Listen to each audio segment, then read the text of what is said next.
என்ன உங்களை யாரும் கண்டுக்கவே மாட்டாங்க.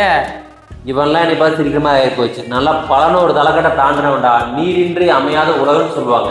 அந்த மாதிரி பல விஷயங்கள் நான் தாண்டி வந்திருக்கேன். ஆனால் எனக்கு என்னது கண்டாமினேஷன் ஆகிட்டேன். அப்படி எனக்கு கண்டம் பண்ணி வச்சு இவெல்லாம் சீக்கிரமா ஆகிப்போச்சு. அதெல்லாம் பேசாதீங்க, அந்த காலத்தில் அப்படிலாம் பேசாதீங்க. இப்போ யாருக்கு எடுத்து நான் தானே, மக்களை ஆரோக்கியமாக வச்சுக்கிறது நான் தானே.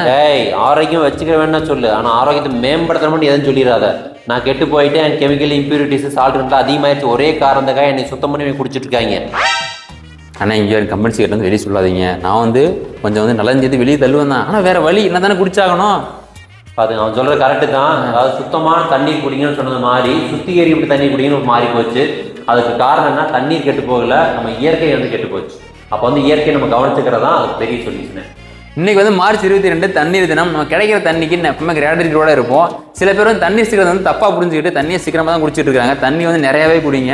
உங்கள் வெயிட்டுக்காக வாட்டரை வந்து குடிங்க. உங்களை சுற்றி வந்து எந்த வாட்டர் பெஸ்ட்டாக கிடைக்குதோ அதை வந்து நல்லா குடிங்க. அதே சமயம் இயற்கையும் பார்த்துக்குங்க. ஓகேங்களா? தண்ணி தொட்டி தேடி வந்த கண்ணு குட்டி நான்.